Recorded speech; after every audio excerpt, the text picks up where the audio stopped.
नमस्कार दोस्तों, मैं डॉक्टर भावेश। आज की वीडियो अपन देखने वाले हैं बालों को झड़ने, बालों की ग्रोथ को करने के लिए, बालों को झड़ने से रोकने के लिए हमें नेचुरली क्या उपाय करने हैं। क्योंकि लगातार ये प्रॉब्लम आज के ज़माने में बहुत कॉमन मिल रही है। लड़की हो, लड़के हों या लड़की हों, दोनों में ये बराबर मात्रा में मिलती है। क्लिनिकल प्रैक्टिस में मैं देखता हूँ कि लगातार इसके बहुत सारे पेशेंट आते हैं कि सर बाल झड़ रहे हैं, 2 साल से झड़ रहे हैं, 1 साल से झड़ रहे हैं, नहाने में बाल झड़ रहे हैं, कंघी करने में बाल झड़ रहे हैं, हाथ टच करने में बाल झड़ रहे हैं। तो बाल झड़ने के लिए वो कई प्रकार के केमिकल शैम्पू या ऑयल या यूज़ करते रहते हैं, लेकिन तब भी उनके बाल झड़ना बंद नहीं होते हैं। क्योंकि जब तक वो दवा यूज़ करते हैं और फिर उनके बाल झड़ना मतलब जब तक बंद हो जाएंगे और फिर बंद करेंगे दवा, फिर बाल झड़ना चालू हो जाते हैं। वो इसलिए होता है क्योंकि बाल झड़ने का आपका जो रूट कॉज होता है, मुख्य जो कारण है, वो पता नहीं करते हैं। जब तक कि आप मुख्य कारण पता नहीं करेंगे, बाल झड़ना आपके बंद हो ही नहीं सकते, चाहे आप कितने भी लाखों की दवा खा लें। ठीक, लेकिन आज के ज़माने में जो बाल झड़ने का सबसे कॉमन जो कारण है वो है न्यूट्रिएंट की कमी। सबसे कॉमन कारण, आप अपने बॉडी के न्यूट्रिएंट की जांच करवा के देखिए, बिल्कुल मिलेगी। क्योंकि जो क्लिनिकल प्रैक्टिस में देखता हूँ कि बहुत कॉमनली जो यंग एज होते हैं, या हम बोलेंगे 15 साल से लेके 30 साल की इस एज के बीच में बहुत कॉमन बाल झड़ने वाला एज मिलता है। तो इस एज में वो अच्छी स्टडी भी करते हैं। लोग अपनी जॉब के लिए होते हैं, कॉम्पिटिटिव एग्जाम के लिए होते हैं, डिफरेंट टाइप के एग्जाम को क्रैक करने के लिए स्टडी करते हैं, जिस कारण से वो अपने खाने पीने पे ध्यान नहीं दे पाते हैं, जिससे उनकी बॉडी में न्यूट्रिएंट नहीं जा पाता है। जब लंबे समय तक न्यूट्रिएंट नहीं जाता है तब आपके बाल झड़ना चालू होते हैं। ऐसा नहीं कि आज न्यूट्रिएंट नहीं खाया तो कल बाल झड़ना चालू हो जाए। जब आप लंबे समय से न्यूट्रिएंट नहीं मिलता है, लगातार न्यूट्रिएंट की कमी बॉडी में होती है, होते होते होते और फिर फाइनली आपके बाल झड़ना चालू होते हैं। तो सबसे मुख्य कारण आज के टाइम का जो रूट कॉज है वो है न्यूट्रिएंट। न्यूट्रिएंट ही सबसे बड़ा कॉज है। दवा आप कितनी भी कर लीजिए, न्यूट्रिएंट नहीं होंगे तो कैसे आपके बाल बनेंगे।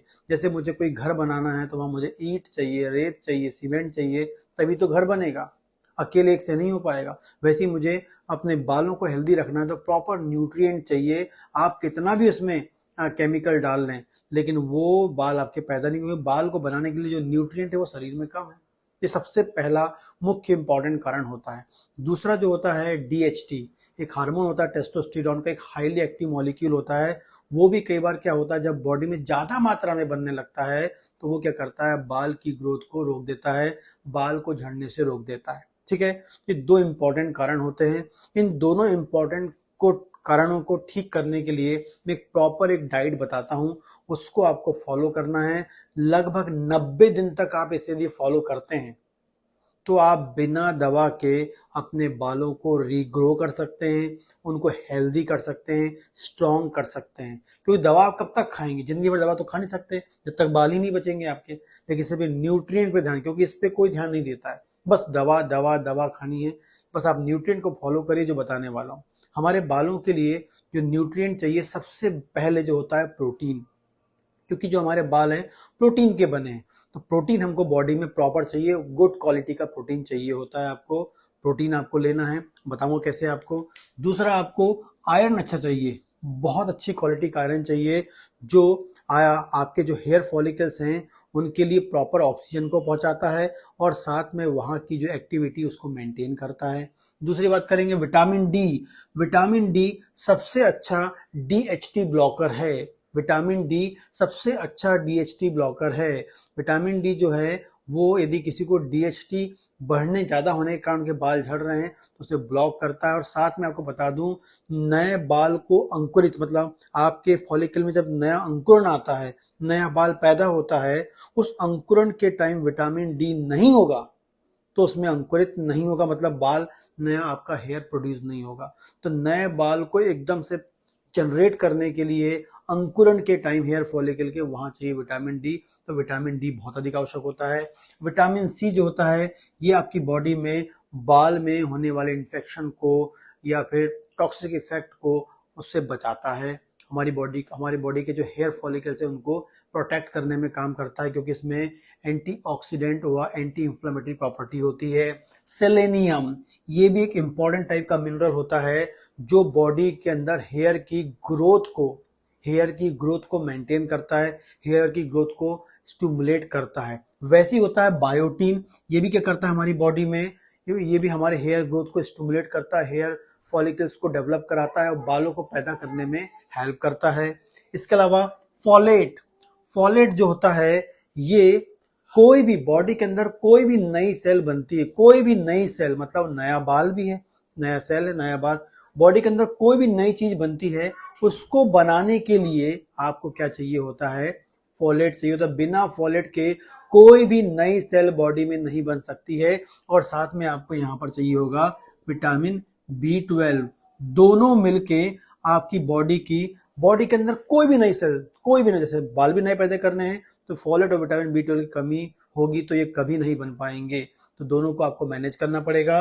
ओमेगा 3 फैटी एसिड्स जो होते हैं ये आपकी बॉडी में आपके हेयर को नरिशमेंट देते हैं, हेयर को न्यूट्रिएंट प्रोवाइड कराते हैं, उनके प्रॉपर हेल्थ को मेंटेन करने के लिए, थिकनेस को मेंटेन करने के लिए, उनकी लाइफ को मैनेज करने के लिए। ठीक है, जिंक ये भी एक इम्पॉर्टेंट टाइप का बहुत कम मात्रा में न्यूट्रिएंट चाहिए होता है जो आपके हेयर की जब प्रोडक्शन होता है, हेयर जनरेशन होता है, हेयर बनता है, उस टाइम आवश्यक होता है। और इसके अलावा एक और चीज होता है नाइट्रिक ऑक्साइड।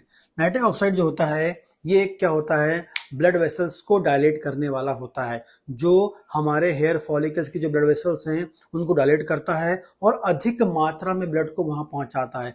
जितनी अधिक मात्रा में ब्लड को वहां पहुंचाएगा उतनी अधिक मात्रा में न्यूट्रिएंट वहां पहुंचेंगे, और जितने अधिक मात्रा में न्यूट्रिएंट वहां पहुंचेंगे उतने अधिक मात्रा में आपके जो बालों की ग्रोथ है अच्छी होगी। अच्छे न्यूट्रिएंट की सप्लाई होगी तो अच्छे आपके ग्रोथ होंगे। तो इतने इंपॉर्टेंट न्यूट्रिएंट आपको मैनेज करना है। अब इतना न्यूट्रिएंट को आप कैसे मैनेज करेंगे, आपको लग रहा होगा कैसे, तो मैं सिर्फ एक सिंपल डाइट बताता हूँ। उस डाइट में सब आपके सब पूरे न्यूट्रिएंट आपको मिल जाएंगे, सिर्फ उसको फॉलो करना है और कुछ नहीं करना है, बस आप इसको फॉलो करिए। डाइट जो है इनमें सब आपको ये मिल जाएंगे। ठीक, सबसे पहले क्या कर लीजिए आप, milk and milk product, milk and milk product आप लीजिए। मिल्क एंड मिल्क प्रोडक्ट लेंगे तो उसमें आपको बेस्ट क्वालिटी का प्रोटीन मिल जाएगा। खासकर आप दूध या फिर दही भी आप ले सकते हैं। सुबह एक कटोरी दही, शाम को एक कटोरी दही ले लीजिए। एक गिलास दूध सुबह, एक गिलास दूध शाम को ले लीजिए, बहुत ही फायदेमंद होगा। ठीक है, ये जो न्यूट्रिएंट है यहाँ से आपको ये जो चीज लेंगे उससे आपको मिलेगा। तो एक गिलास दूध सुबह, एक गिलास दूध शाम, एक कटोरी दही सुबह, एक कटोरी शाम आप ये ले लीजिए। ठीक है, फिर यदि आप नॉन वेजिटेरियन हैं तो आपको वीक में कम से कम, वीक में 7 दिन होते हैं, 7 दिन की बात करें, सुबह शाम मिला के हम 14 बार खाना खाते हैं। सुबह शाम मिला के 14 बार खाना खाते हैं। इस वीक में आप कम से कम, आप 14 बार में हम बात करें तो कम से कम 6 बार आप नॉनवेज ले सकते हैं। कम से कम 6 बार ले लीजिए। ठीक है, 6 बार मतलब 3 दिन आप ले लीजिए, 6 बार या 3 दिन आपको नॉनवेज लेना है। ठीक है, एग, यदि आप एग लेते हैं तो रोजाना 2 एग, 2 अंडे उबले हुए 2 अंडे खा लीजिए। ये तो मल्टीविटामिन की टैबलेट हैं, पूरे के पूरे न्यूट्रिएंट आपको यहाँ से मिल जाएंगे।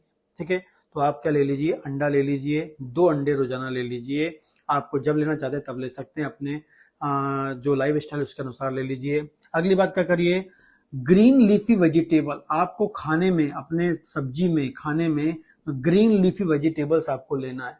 जितने अधिक green, dark green leafy vegetables लेंगे उसमें उतनी अधिक मात्रा में फोलेट होता है, क्योंकि फोलेट जो है सबसे अच्छी मात्रा में ग्रीन लीफी वेजिटेबल्स में मिलता है। तो आपको अपने खाने में, 7 दिन के खाने में, मैंने बताया कि 3 दिन तो वो हो गए, बाकी जो दिन होते हैं उसमें जो 4 दिन आपके बच रहे हैं, 4 दिन मतलब हो गया 8 दिन जो हो गए, 8 दिन में कम से कम आपको 5 बार ग्रीन लीफी वेजिटेबल्स आपको इंक्लूड करना चाहिए। बहुत ही इंपॉर्टेंट है, जो आपके लिए फॉलिक एसिड को पहुंचाएगा और डिफरेंट टाइप के मिनरल्स को पहुंचाएगा। ठीक है, आगे बात करेंगे फूल गोभी एंड पत्ता गोभी आप लीजिए। फूल गोभी, पत्ता गोभी ये भी बहुत ही इंपॉर्टेंट होती है। जिसको फूल गोभी, पत्ता गोभी, जो पत्ता गोभी खासकर उसको आप सलाद के रूप में ले सकते हैं। फूल गोभी, पत्ता गोभी को आप सूप बना के भी पी सकते हैं दिन में एक बार। जिनको थायराइड की प्रॉब्लम है उनको नहीं लेना है, जिनको थायराइड की प्रॉब्लम है उनको नहीं लेना है, लेकिन जिनको थायराइड की प्रॉब्लम नहीं है वो सब लोग क्या कर सकते हैं, फूल गोभी, पत्ता गोभी का सूप बना लें, बढ़िया उसको तड़का लगा के दिन में 1 गिलास पी लीजिए। ऐसे न्यूट्रिएंट मिलेंगे कि जो आपके हेयर फॉलिकल्स को जो डेवलप होने से रोक रहे हैं वो उनको रोकेंगे, वैसे टॉक्सिक सब्सटेंस को रोकेंगे, साथ में न्यूट्रिएंट के लेवल को बढ़ाएंगे। ठीक है, आगे बात करेंगे सलाद। सलाद लीजिए आप नींबू के साथ, सलाद लीजिए आप, चुकंदर ले लीजिए, ककड़ी ले लीजिए, टमाटर ले लीजिए, मूली, गाजर ये ले लीजिए। उसमें आपको नमक नहीं डालना है, नींबू डालना है, तो विटामिन सी भी आपको मिल जाएगा और सलाद से आपको बेस्ट क्वालिटी का फाइबर, बेस्ट क्वालिटी के मिनरल्स मिल जाएंगे, सेलेनियम आपको मिल जाएगा। ठीक है, इसके अलावा आपको जो है बायोटीन को बनाने में, क्योंकि बायोटीन जो होता है वो हमारी आंतों से मोस्ट कॉमनली बनता है, हमारे इंटेस्टाइन के जो बैक्टीरिया हैं उनको बनाते हैं। तो यदि आप बढ़िया सलाद लेंगे अच्छी प्रॉपर्टी में, तो वो आपके डाइजेशन को इम्प्रूव करेगा, पेट को हेल्दी रखेगा, डाइजेशन की जो प्रोसेस को बना के रखेगा, जिससे प्रॉपरली आपकी जो आंतों के जो नॉर्मल बैक्टीरिया होते हैं वो अच्छा काम करेंगे और बायोटीन बना देंगे। एंड लास्ट हम बात करेंगे सनलाइट। सनलाइट, सूरज की किरणें, सनलाइट आपको, क्योंकि देखिए विटामिन डी आपको खाने से भी मिलता है, वो अर्गो कैल्सीफेरॉल के नाम से मिलता है। मतलब विटामिन डी आपको कुछ खाने से भी मिल सकता है, लेकिन जो बेस्ट विटामिन डी है वो आपको सनलाइट से मिलता है। तो कम से कम 15 से 20 मिनट की, आधे घंटे की सूरज की किरणें लें। बॉडी के पार्ट्स आपके ओपन होने चाहिए, क्योंकि तभी सनलाइट आपको, धूप की जो किरणें पड़ेंगी तभी नीचे पड़ा हुआ जो कोलेस्ट्रॉल है वो विटामिन डी के फॉर्म में कन्वर्ट होगा, और विटामिन डी के फॉर्म में कन्वर्ट होगा तो फिर फाइनली उसके एक्टिव मॉलिक्यूल बनते रहेंगे। ठीक है, इसलिए सूरज की किरणें लेना बहुत जरूरी है। और साथ में आपको जो डाइजेशन की बात कर रहा हूँ, इंप्रूव करने की बात कर रहा हूँ, तो जो सलाद लेंगे डाइजेशन को इंप्रूव करे, साथ में आपके लीवर के फंक्शन को इंप्रूव करे, क्योंकि लीवर जो होता है वो विटामिन डी के एक्टिव मॉलिक्यूल को बनाना, मतलब जो फाइनल जो विटामिन डी का एक्टिव मॉलिक्यूल है वो किडनी में बनता है, लेकिन उससे पहले का जो स्टेज होती है वो लीवर। यदि लीवर अच्छा नहीं होगा तो वो वाला स्टेज का विटामिन डी नहीं बनेगा, और वो स्टेज का विटामिन डी नहीं बनेगा तो किडनी विटामिन डी का एक्टिव मॉलिक्यूल नहीं बना पाएगी। किडनी वही विटामिन डी का, मतलब वही किडनी जो विटामिन डी का एक्टिव मॉलिक्यूल बनाती है वो उसी को लेती है जो लीवर से आता है। लीवर अच्छा होगा तो विटामिन डी का एक प्रो विटामिन फॉर्म बनेगा, और जो किडनी में जाएगा फिर एक्टिव विटामिन डी बन जाएगा। तो एक्टिव विटामिन डी जो है वो सलाद की हेल्प से बनेगा, लीवर को हेल्दी करके। ठीक है, और लास्ट आपको लेना है वॉलनट, और आपको लेना है मूंगफली दाने। मूंगफली दाने 25 या 20 से 25 दाने, दोनों को क्या करना है, पानी में आप डुबो दीजिए। पानी में डुबोने के बाद 24 घंटे पानी में डुबोइए, अंकुरित करिए। अंकुरित करने के बाद आपको मूंगफली खानी है और वॉलनट मतलब अखरोट लेना है। अखरोट में स्पेसिफिक बात करेंगे, मूंगफली दाने में स्पेसिफिक बात करेंगे। नाइट्रिक ऑक्साइड होता है, नाइट्रिक ऑक्साइड जो होता है ये क्या करता है, आपके ब्लड वेसल्स को फैलाता है, जो अधिक से अधिक न्यूट्रिएंट को पहुंचाने का काम करती है। तो रोजाना ये आपको एक अखरोट और मूंगफली दाने 20 से 25 ले लीजिए, अंकुरित करके खाइए। यदि आप ये सब चीज मैनेज करते हैं, कोई नई चीज आपको बताई नहीं है जो आप डेली रूटीन लाइफ में ले रहे हैं, सिर्फ उस पर ज्यादा इंपॉर्टेंस आपको देना है। बस इसको आप मैनेज करिए और अपने बालों को हेल्दी बना के रखिए। सिर्फ यही करने 90 दिन लगातार करते हैं, आपके बाल झड़ना बिल्कुल खत्म हो जाएंगे, हेल्दी हो जाएंगे, लंबे हो जाएंगे, लड़कियों के बाल घने हो जाएंगे, बिल्कुल आपको फायदा मिलेगा। यदि इसके बावजूद भी आप एक कोई दवा का हेल्प लेना चाहते हैं तो आप दवा ले सकते हैं। ये होम्योपैथी की एक दवा आती है, hair care drop, new life, doctor Ilyas new life का एक ड्रॉप आता है, हेयर केयर ड्रॉप आता है। इन न्यूट्रिएंट को फॉलो करते हुए साथ में आप इस ड्रॉप को ले सकते हैं, हेयर केयर ड्रॉप। ये जो ड्रॉप है ये आपके हेयर फॉलिकल्स को स्टिमुलेट करने में हेल्प करेगा, सपोर्टिव फंक्शन करेगा। और इस ड्रॉप की आपको 25 से 30 बूंद सुबह और 25 से 30 बूंद शाम को आधा कप पानी में आपको लेना है। बड़ों की बात करें, छोटे बच्चों की बात करेंगे तो इसको आप 15 बूंद सुबह 15 बूंद शाम को आधा कप पानी में लेना है। लगातार इसको भी 90 दिन आपको लेना चाहिए, जो आपके बालों की ग्रोथ को, डेंसिटी को बढ़ाने में, बालों की हेल्थ को इम्प्रूव करने में हेल्प करेगा। ठीक है, तो डाइट बहुत जरूरी है, क्योंकि जब तक न्यूट्रिएंट नहीं होंगे तो बाल कैसे बनेंगे, और ये बाल बनाने की जो प्रोसेस है उसको रेगुलेट करेगा। दवा का नाम है हेयर केयर ड्रॉप्स, जो है डॉक्टर इलियास न्यू लाइफ का आता है, होम्योपैथी का, कहीं पर भी आपको मिल जाएगा। ठीक है, कोई होम्योपैथिक शॉप में आपको मिल जाएगा, नहीं मिल रहा तो आप मुझे कांटेक्ट करें, मैं आपको ये अवेलेबल कराऊंगा। ठीक, यदि आपको मेरा वीडियो पसंद आता है तो लाइक करें, कमेंट करें, इस प्रकार के वीडियोस के लिए चैनल सब्सक्राइब करें। नमस्कार दोस्तों।